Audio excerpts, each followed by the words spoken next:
Hello students, मैं कोमल। आज हम बात करते हैं यूजीसी नेट के पेपर 1 के इम्पोर्टेंट टॉपिक के बारे में। ठीक है, कि किस यूनिट में से कौन सा टॉपिक सबसे ज़्यादा इम्पोर्टेंट है और सबसे ज़्यादा क्वेश्चन उन्हीं टॉपिक में से हर बार पूछे जाते हैं। तो हम बात करते हैं सबसे पहले यूनिट 1, जिसका नाम है टीचिंग एप्टीट्यूड। उसके लिए सबसे पहले जो इम्पोर्टेंट टॉपिक है वो है लेवल ऑफ टीचिंग, जिनके 3 लेवल होते हैं: मेमोरी, अंडरस्टैंडिंग, रिफ्लेक्टिव। ये 3 लेवल होते हैं, ये तीनों ही बहुत इंपॉर्टेंट है और हर बार इससे क्वेश्चन आते ही हैं। फिर थ्योरी आती है, जैसे ब्लूम टैक्सोनॉमी है, जीन पियाजे की थ्योरी, वाइगोत्स्की की थ्योरी।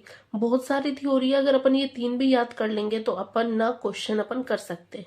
उसके बाद है स्वयं, स्वयं प्रभा, मूक और स्वयं के चैनल, स्वयं प्रभा के चैनल्स, ये सब है, ये सब अपन को करना है। लर्नर सेंट्रिक और टीचर सेंट्रिक जो मेथड है वो भी हमको छोड़ना नहीं है। इवेल्युएशन इंपॉर्टेंट है, इसमें से भी क्वेश्चन आते हैं। और टीचिंग मेथड, जो ऑनलाइन टीचिंग मेथड है, ऑफलाइन टीचिंग मेथड है, इनको भी अपन को थोड़ा बहुत देखना है। अगर थोड़ा बहुत बेसिक भी करेंगे तो अपने क्वेश्चन हो जाएंगे।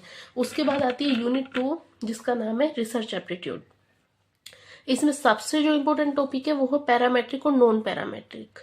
इसमें से भी क्वेश्चन आते हैं। आपने अगर पीवाईक्यू देखे होंगे तो हर बार क्वेश्चन इसमें से आता ही है। उसके बाद आता है प्रोबेबिलिटी और नॉन प्रोबेबिलिटी सैम्पलिंग। इसमें से भी क्वेश्चन आता है हर बार। स्केल है, nominal, ordinal, interval, ratio.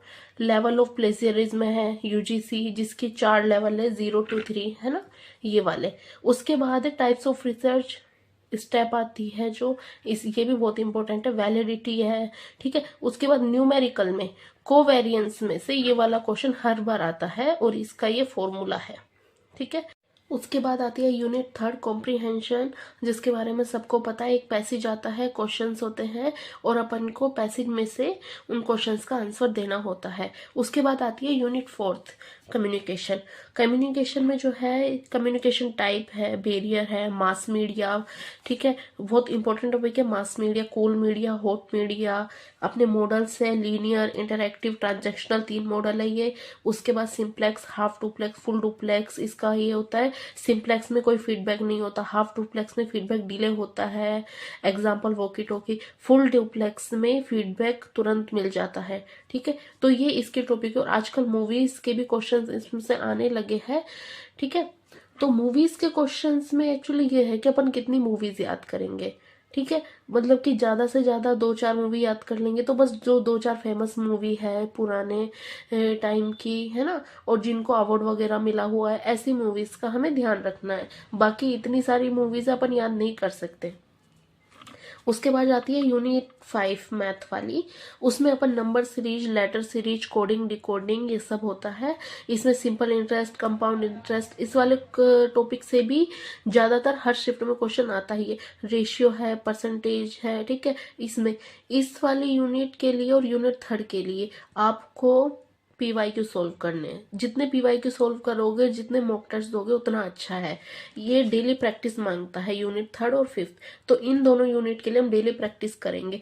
Mathematical जो रीजनिंग है, इसके लिए अगर आप पीवाईक्यू से भी करना चाहो तो वो भी ठीक है। पीवाईक्यू से भी करेंगे तो इतने सारे पीवाईक्यू है कि हर टॉपिक अपना कवर हो जाएगा। ओके, उसके बाद आ जाती है आपकी यूनिट 6। यूनिट 6 में फॉर्मल इनफॉर्मल फैलेसी। इसमें से 2 क्वेश्चंस पक्का है, हर शिफ्ट में इसमें से 2 क्वेश्चन तो आते ही हैं, तो ये बहुत इंपॉर्टेंट टॉपिक है। उसके बाद है मूड फिगर है, कैटेगोरिकल प्रोपोजिशंस है, इंडियन लॉजिक में हेत्वाभास से क्वेश्चन आ जाता है, प्रत्यक्ष अनुमान इसमें बहुत इंपॉर्टेंट है। बाकी है उपमान है, शब्दा है, अर्थापति, अनुपलब्धि है, वो भी है, उनको भी पढ़ना है, बट ये दोनों बहुत ज्यादा इंपॉर्टेंट है। कोनोटेशन, डिनोटेशन, इनसे भी क्वेश्चन आते हैं। ठीक है, तो ये भी है। उसके बाद यूनिट 7, ये भी आपसे डीआई है, डेली प्रैक्टिस मांगता है, पीवाईक्यू सोल्व करो, मॉक टेस्ट लगाओ। ठीक है, इससे ज्यादा इसमें कुछ नहीं। यूनिट 8, आईसीटी मेमोरी, बहुत इंपॉर्टेंट टॉपिक है। बेसिक इंटरनेट से ही आप ज्यादातर क्वेश्चन सोल्व कर पाओगे। उसके बाद आ जाता है अपना मालवेयर। मालवेयर भी बहुत इंपॉर्टेंट टॉपिक है। उसके बाद एक्सटेंशन पूछ लेते हैं, .mpg किसके लिए यूज होता है, .jpg किसके लिए यूज होता है। ठीक है, उसके बाद है यूनिट 9, पोल्यूशन। पोल्यूशन में भी सबसे ज्यादा जो क्वेश्चन पूछे जाते हैं तो वो वाटर पोल्यूशन से पूछे जाते हैं। एयर पोल्यूशन है, ठीक है, ये बहुत इंपॉर्टेंट है, इससे तो क्वेश्चन आते ही हैं। डिजास्टर में वेव है, आर स्केल है, ये सब पूछ लेते हैं। और एमडीजी, एसडीजी गोल, इंपॉर्टेंट है। बायोमास से क्वेश्चन पूछ लेते हैं। लॉज प्रोटोकॉल, ये भी बहुत इंपॉर्टेंट टॉपिक है, हर बार क्वेश्चन इससे मिलता है। ये पेरिस एग्रीमेंट है, इंटरनेशनल सोलर अलायंस है, क्योटो प्रोटोकॉल है, ये सब। उसके बाद जाता है यूनिट 10। यूनिट 10 भी बहुत बड़ी है। इसमें एंसेंट एजुकेशन से क्वेश्चंस बहुत पूछे हैं कि स्कॉलर है कौन से, किस यूनिवर्सिटी से पढ़ा है, तक्षशिला है, नालंदा है, विक्रमशिला है, इन यूनिवर्सिटी के बारे में पूछ लेते हैं। कौन सी यूनिवर्सिटी किस चीज़ के लिए फेमस है। रेगुलेटरी बॉडी, रेगुलेटरी बॉडी में आप लोगों को इनके ईयर याद करने हैं और इनकी फुल फॉर्म याद करनी है, ये तो छोड़ना ही नहीं है। उसके बाद प्री और पोस्ट इंडिपेंडेंस जो यूनिवर्सिटी है उनके चेयरमैन हैं, ये सब याद करने हैं और इनके इस्टेब्लिश्ड ईयर याद करने हैं। NEP 2020 इस बार ज़्यादातर क्वेश्चन नहीं आए हैं जनवरी में, लेकिन हो सकता है जून में इससे क्वेश्चन पूछे जाए। और HECI बहुत फेमस हो गया है अभी, तो हो सकता है इससे भी क्वेश्चन इस बार पूछे जाए। Thank you guys.